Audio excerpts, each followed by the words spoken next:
Welcome to Ayurveda learning classes. तो दोस्तों आज अपन बात करने वाले हैं 7वें टॉपिक के बारे में, रचना शरीर के शारीरो उपक्रम अध्याय। ये सिलेबस के अकॉर्डिंग नहीं चल रहे, अपन अलग अलग टॉपिक बनाए अपन ने, उसमें आयुर्वेद के टॉपिक, जिसमें 7वां टॉपिक है शारीरो उपक्रम। अब शारीरो उपक्रम में क्या चीज़ें आएगी, तो देखो शरीर आएगा और शरीरी, यानी कि शरीर मतलब बॉडी, जो पंच महाभूतात्मक होती है। शारीर मतलब कि बॉडी प्लस आत्मा, जिसमें अपन बॉडी का अध्ययन करते हैं, स्टडी करते हैं, वो क्या कहलाती है, शारीर कहलाती है ना। और शरीर ही क्या कहलाती है, आत्मा।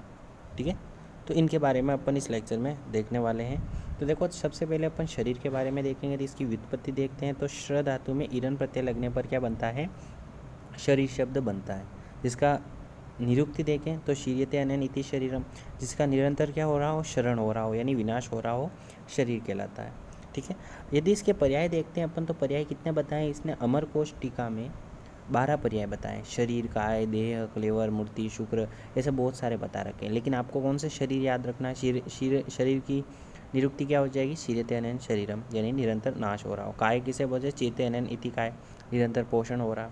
देह बोलते हैं धार्यते अनेन इति देहम, यानी जिसको धारण कर रहा है ना, आत्मा धारण ही तो करती है शरीर को, इसीलिए इसको देह बोलते हैं। क्लेवर, शुक्र का श्रेष्ठ परिणाम है ना, श्रेष्ठ परिणाम भी शरीर है। मूर्ति, जो आकारवान हो उसे मूर्ति कहते हैं। तो ये यहाँ पर पर्याय हो गए, बहुत सारे पर्याय हैं, आप आपकी बुक में अलग अलग पढ़ सकते हो, लेकिन आपको ये तो याद होने चाहिए। वेद आप देखते हो, मोटे जो ओबेसिटी वाले होते हैं, क्रश मतलब पत्ते, और मध्यम जो नॉर्मल होते हैं। तो ये भेद हो गए बॉडी के। ठीक है, अब अपन देखते हैं आगे चलें, तो यहाँ पर अपने देखेंगे कि इसकी उत्पत्ति कैसे होती है। तो आपने कोटेशन पढ़ा ही होगा, सुश्रुत का है ना, कि शुक्र शोणित गर्भाशय आत्म प्रकृति विकार समूर्चित गर्भ इति उच्यते। यहाँ तक गर्भ बन गया, यानी शुक्र और शोणित का गर्भाशय में है ना मिलने से, और उसमें आत्मा प्रकृति विकार का समूर्चित होने से क्या बन जाता है, गर्भ बन जाता है। क्या बन जाता है, गर्भ। फिर क्या बोल रहा है, तम चेतनावस्थितम, उसमें चेतना आ जाती है ना, स्थित हो जाती है। फिर वायु क्या करती है, विभाजन करने का काम करती है। तेज यानी अग्नि महाभूत क्या करता है, पाचन करने का काम करता है। जल महाभूत क्या करता है, क्लेद करने का काम करता है। पृथ्वी क्या करती है, संघनन का काम करती है। आकाश विवर्धन का काम करता है ना। एवं विवर्धित स यदा हस्तपाद जीवा ग्रहण करनीतम, है ना। बहुत सारे अंग ऑर्गन बता दिए, हस्त पाँव, और ये इसमें विवर्धित हो जाते हैं, उसको क्या बोलते हैं, शरीर संज्ञा देते हैं। तो ये कोटेशन याद होना चाहिए, शुक्र शोणित गर्भाशय आत्म प्रकृति विकार समूर्जित गर्भ इति उच्यते। तम चेतनावस्थितं वायु विभजति तेन स्पष्टि आपक्लेदयन्ति पृथ्वी सहन्ति आकाश विवर्धयति एक एवं विवर्धित स यदा हस्तपाद जीवा ग्रहण कर्णितम आदि वीर गे रूपे तदा शरीर संज्ञा लभते। सुश्रुत ने शारीरिक स्थान के 5वें अध्याय में बताया। ठीक है, अच्छे से याद कर लो इसको, इसकी हिंदी तो बहुत ही सिंपल है, जो मैंने बता दिया आपको, है ना। अब देखो यहाँ पर चरक ने भी बताया शारीरिक स्थान में, तत्र शारीरम नाम चेतनाधिष्ठान पंच महाभूत विकार समुदायात्मक संयोगवाई, यानी कि शरीर उसे कहते हैं जिसमें चेतना का अधिष्ठान हो, है ना, क्या हो, चेतना का अधिष्ठान हो, पंच महाभूत हो, 16 विकार हो, इसका समुदायात्मक क्या कहलाता है, शरीर कहलाता है। ठीक है, फिर वापिस चरक ने एक और बोला था, गर्भ की डेफिनेशन भी दी है कि शुक्र शोणित जीव संयोग तो खलु कोक्षिगते गर्भ संज्ञा भवंती। ठीक है, और इसको और भी बोला, शिशु ने दोष धातु मल मूल ही शरीरम बोला, है ना। दोष धातु मल का ही मूल क्या कहलाता है, शरीर कहलाता है। और गर्भोपनिषद ने क्या बोला, 3 प्रकार की अग्नियाँ जिसमें होगी वही क्या होगा, शरीर होगा। तो देखो यहाँ पर 3 प्रकार की अग्नियाँ है कि नहीं, ज्ञानाग्नि, दर्शनाग्नि, घोषणाग्नि, ये जिसमें भी स्थित होती है उससे क्या कहते हैं, शरीर कहते हैं। ऐसा किसने कहा, गर्भोपनिषद ने कहा। भाव प्रकाश ने बोला, शुक्र, आतर और आत्मा प्रकृति 16 विकार जिसमें मिल जाते हैं वो क्या बन जाता है, गर्भ बन जाता है। और गर्भ में ही क्या आ जाए, अंग प्रत्यंग आ जाते हैं, और शरीर कहलाता है। ठीक है, ये समझ में आ गई। तो ये यहाँ पर शरीर का टॉपिक पूरा हुआ। अब अपन देखते हैं शारीर। शारीर क्या है, मतलब एनाटमी या फिजियोलॉजी। ठीक है, दोनों ही आ जाएगी ना शारीर में, क्रिया शरीर और रचना शरीर। तो देखो शरीर में रचना शरीर और क्रिया शरीर, इन दोनों विषयों का अंतर्भाव होता है। तो शारीर शब्द शरीर की रचना तथा शरीर की होने वाली क्रियाओं का संपूर्ण ज्ञान होता है। ठीक है, अरुण दत्त ने क्या डेफिनेशन दी शारीर के बारे में, शरीर अधिकृत्य कृतो ग्रंथम शारीरम, शरीर का आधार मानकर लिखे गए ग्रंथ को शारीर कहते हैं, है ना। रचना प्रतिभात एवं रचना शरीर, रचना के प्रतिभात शारीर को रचना शरीर कहते हैं, क्रिया के प्रतिभात शारीर को क्रिया शरीर कहते हैं। ठीक है, तो यहाँ पर रचना शरीर क्रिया शरीर की डेफिनेशन देखो, पढ़ा आपने, आपको कॉलेज में सभी पढ़ाया जा रहा है, लेकिन आपको याद क्या रखना है, कौन सा श्लोक याद रखना है, कितना याद रखना है, ये एग्जाम ऑफ व्यू से मैं आपको पढ़ा रहा हूँ, तो आपके लिए बहुत ही इंपॉर्टेंट होने वाला है। तो इसलिए लाइक, शेयर और कमेंट, और जब आपने चैनल सब्सक्राइब किया तब बेल आइकन भी दबा दिया करो, ताकि जो भी नोटिफिकेशन हो डायरेक्ट आप तक पहुँच जाए, है ना। तो ये चीज़ ध्यान रखना। फिर देखो शरीर पढ़ लिया, शारीर पढ़ लिया, आप शरीर ही पढ़ते हैं। शरीर ही क्या होती है, आत्मा को कहते हैं शरीरी। जीवात्मा प्राणियों की जीवित रखता है, तब तक शरीर में यह रहता है कि उतने काल तक रहेगा जब तक वो शरीर डेड बॉडी नहीं कहलाएगी, जब तक वो काम करेगी, है ना, सब कुछ करेगी, प्राणी जीवित रहेगा। जीवन का आधार होने के कारण इसे जीवात्मा कहते हैं। ठीक है, अब यहाँ पर एक श्लोक आता है, ये याद रख लेना। ठीक है, पंचमहाभूत शरीरी, पंचमहाभूत और शरीर के समवाय पुरुष है इति स एष कर्म पुरुष चिकित्सा अधिकृत, है ना, उसी को कर्म पुरुष भी कहते हैं, चिकित्सा पुरुष भी कहते हैं। ठीक है, तो ये चीज़ ध्यान रखना। फिर यहाँ पर इसके लक्षण बता रहा है कि लक्षण कितने हैं, तो सुश्रुत ने 16 लक्षण बताए, जबकि चरक ने कितने बताए, 22 लक्षण बताए। जो आत्मा के गुण है वही बताने, क्या बताने, आत्मा के जो गुण है वही आपको यहाँ बताने। तस्य सुखम दुखम इच्छा देश प्रयत्न प्राणापान उन्मेष निमेष बुद्धिर्मन संकल्प विचारणा स्मृति विज्ञानम अध्यवसाय विशोपलब्धि गुणा, तो ये बात तो ये चीज़ ध्यान रखना यहाँ पर। ठीक है, तो देखो यहाँ पर क्या बताया मैंने, 16 गुण बताए। सुख हो गया, दुख हो गया, इच्छा हो गई, देश हो गया, प्रयत्न हो गया, प्राण हो गया, अपान हो गया, उन्मेष हो गया, निमेष हो गया, बुद्धिमान, संकल्प, विचारणा, स्मृति, विज्ञान, अध्यवसाय, विषयोपलब्धि, ये कितने 16 गुण होते हैं जो किसमें पाए जाते हैं, आत्मा में गुण पाए जाते हैं, है ना। तो यहाँ पर आपको ये ध्यान रखना है, सुख दुख आप जानते हो, इच्छा देश जानते हो, प्रयत्न जानते हो, प्राण अपान जानते हो, है ना, प्राण अपान वायु होती है, उन्मेष यानी आंखें बंद करना, आंखें खोलना, बुद्धि जानते हो, मन हो, संकल्प हो गया, विचारणा, स्मृति, ये सभी आप जानते हो, है ना, आपने कहीं ना कहीं पढ़ा होगा, या पदार्थ विज्ञान में भी आपने 16 गुण पढ़े होंगे। जो आत्मा के गुण होते हैं वही क्या होते हैं, शरीर के भी गुण होते हैं। ठीक है, षडंग की शारीर के बारे में बात करें तो देखो ये कोटेशन वही है, दो ध्रुव शाखा, देखो मैं आपको अच्छे से बताता हूँ। तो यहाँ पर आपको क्या ध्यान रखना है, षडंग के बारे में बता रहा है, तो 2 बाहु होती है, 2 संगति नहीं होती, शिराग्रम अंतर आती थी।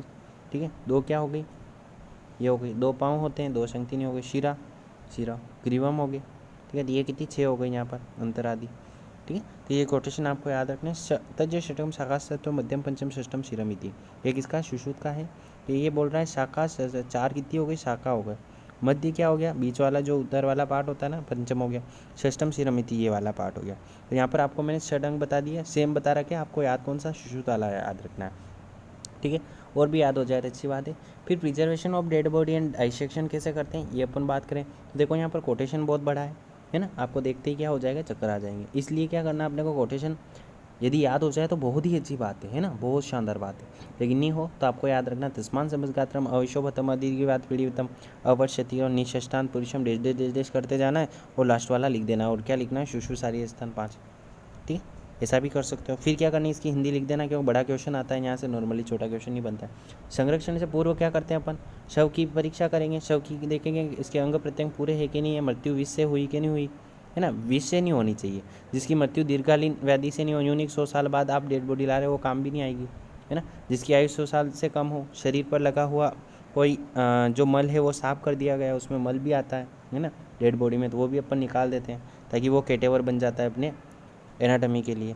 अब देखो यहाँ पर समझो संरक्षण विधि क्या हो गई, तो संरक्षण विधि में ऐसे मृत शरीर में तेज़ी से न बहने वाली नदी में, ऐसी नदी में नहीं जो फास्ट बहती है, धीरे धीरे बहती है, ऐसी नदी में रख दिया, है ना। उसमें क्या करेंगे, एक पिंजरा बना लेंगे, उसमें आपकी डेड बॉडी रख दी, है ना। अब क्या करना है आगे कि जो मुंज के वल्कल कुश और सन, इनमें से किसी एक वस्तु के अंग प्रत्यंग को लपेट कर, है ना, अंधेरे में सड़ाते हैं, उसे नदी में डुबो कर रख देते हैं, है ना। अंधेरे में रखनी है, ऐसी नदी होनी चाहिए जो धीरे धीरे बहती है। ठीक है, ये भी चीज़ ध्यान रखना। फिर बात करते हैं आगे के 7 दिन बाद। ठीक है, 7 दिन तक रखा, फिर 7वें दिन क्या करेंगे अपन, उसको डेड बॉडी को बाहर निकाल देंगे, है ना। फिर 7 दिन के बाद भली प्रकार से सड़ जाएगी वो बॉडी, तो उसको भली प्रकार से बाहर निकाल देंगे, और मर्द शरीर को उसको नदी से आराम से बाहर निकालेंगे। उसमें क्या करेंगे अपन, डेड बॉडी को जो भी अपन ने पिंजरे में रखा उसके बाद उसको पिंजरे से बाहर निकालेंगे, पत्ते बत्ती बांधी थी अपन ने वो निकाल लेंगे, है ना। अब क्या करना है, मूंछ और ये जो भी बांधे थे वो हटा देंगे, और अब की बार क्या करना है, उसको कुची, यानी कि जो भी कुची होती है ना,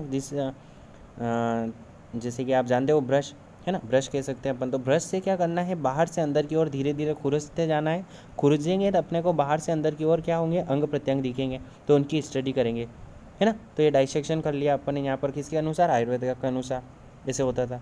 अब बात करते हैं यहाँ पर, लेकिन इतने करने पर भी सुश्रुत कहते हैं कि शरीर में जो सूक्ष्म से सूक्ष्म संरचनाएं होती है उन्हें अपन नॉर्मल आई से नहीं देख सकते हैं, नेक्ट आई से थोड़ी देख पाएंगे। इसलिए क्या करना पड़ेगा, उनको अपने गुरु के पास बैठकर अध्ययन करना पड़ेगा, है ना। आत्मबुद्धि से उसको ज्ञान किया जा सकता है, तो ये चीज़ ध्यान रखना। अब मॉडर्न की बात करें तो मॉडर्न क्या कर रहा है, प्रिजर्वेटिव फ्लूइड की बात बोल रहा है। तो प्रिजर्वेटिव फ्लूइड कैसे बनाते हैं, carbonic acid, formalin, glycerine, spirit, water, turpentine, है ना, इनको मिक्स कर देंगे तो क्या बन जाएगा, प्रिजर्वेटिव फ्लूइड। अब उसकी मात्रा भी आपके बुक में दे रखी होगी, लेकिन आपको ये तो याद होना ही चाहिए। ठीक है, फिर स्टेनिंग करने के लिए भी रेड लेड और वाटर मिलाते हैं, है ना, उसकी भी मात्रा आपके बुक में दी हुई होगी, लेकिन आपको इतना एटलीस्ट याद होना चाहिए। जो शॉर्ट है, जो नोट्स के रूप में आप लिखना चाहो, शॉर्ट नोट्स के रूप में, वो मैं आपको डिस्कस कर रहा हूँ। है ना। तो कुछ फास्ट भी हो रहा है लेकिन आपको समझ में आ जाएगा, इतना भी फास्ट नहीं है ना। देखो अब क्या है, यहाँ पर डेड बॉडी है, उसका डाइसेक्शन हॉल में लाए, डाइसेक्शन टेबल पर बिठा दिया और सुपाइन पोजीशन। अब उसके बाद क्या करना है आपको, कि उसको प्रिजर्वेटिव फ्लूइड भरेंगे उसमें। तो क्या होता है कि देखो आपको मैं बताऊँ तो एंटीरियर सुपीरियर इलियक स्पाइन हो गया, है ना, और प्यूबिक ट्यूबर का, इन दोनों के बीच में क्या होता है, लिगामेंट होता है ना। तो इंग्वाइन लिगामेंट होता है इन दोनों के जस्ट बिलो क्या 4 सेंटीमीटर बिलो अपने को कट लगाना होता है। उसमें क्या होता है, फीमोरल शीथ मिलता है। अब फीमोरल शीथ मीडियल से लेटरल की ओर जाएंगे तो वेन मिलेगी अपने को, क्या मिलेगी, VAN। वी से femoral when, femoral artery, femoral nerve. तो अपने को 4 सेंटीमीटर नीचे अपन ने क्या करा, है ना, कट लगाया, तो उसमें फीमोरल शीथ मिला। फीमोरल शीथ में मिडल से लेटरल की ओर जाएंगे तो वेन मिलेगी, वेन मतलब femoral when, femoral artery, femoral nerve. तो फीमोरल आर्टरी में क्या करना है अपने को, कैनुला लगा देना है, जो उसमें क्या जाएगा, फ्लूइड भरता जाएगा, है ना। तो ये चीज़ आपको ध्यान रखनी है। तो इस तरह नीचे तो अपन फ्लूइड भर देंगे, लेकिन ऊपर कैसे, एओर्टा में लगाएंगे, जो लेटरल कॉमन कैरोटिड आर्टरी उसमें लगा देंगे, है ना। तो इस तरह अपना पूरे बॉडी का क्या हो जाएगा, प्रिजर्वेटिव फ्लूइड चला जाएगा। अब देखो संरक्षण करते वक्त सावधानियाँ क्या रखनी चाहिए, नाक कान गुदा आदि मार्गों पर क्या कॉटन लगा देनी चाहिए, है ना। और फीमोरल आर्टरी में कैनुला को डायरेक्शन कैसी होनी चाहिए, जब 1 लीटर क्या हो जाए, शेष रह जाए जो फ्लूइड है ना, तब कैनुला की डायरेक्शन क्या कर देनी चाहिए, नीचे कर देनी चाहिए, ध्यान रखना है चीज़, है ना। फिर द्रव संरक्षण की पहचान कैसे करेंगे, एक फॉर्मेलिन की जो स्मेल होगी वो नोज़ या ईयर से आने लगेगी, तो अपने को पता पड़ जाएगा जो फ्लूइड भरा वो सब जगह फैल चुका है ना। इस हिसाब से अपन पहचान करेंगे। और स्वच्छेदन की प्रिजर्वेटिव और स्टेनिंग कंप्लीट होने पर डाइसेक्शन करेंगे, ठीक है। ये जब हो जाएगा, क्यों बॉडी को ये करना तो आना चाहिए ना, प्रिजर्वेटिव कैसे करते हैं ये तो अपने को पता होना चाहिए, नहीं तो डेड बॉडी लॉन्ग टाइम तक कैसे रखेंगे, ठीक है। तो ये चीज़ आपको पता होनी चाहिए। ये अपने ना आयुर्वेद के अनुसार सारा कुछ पढ़ लिया, थोड़ा वीडियो थोड़ा लंबा हो गया, ये लेक्चर थोड़ा लंबा ही था। So thank you.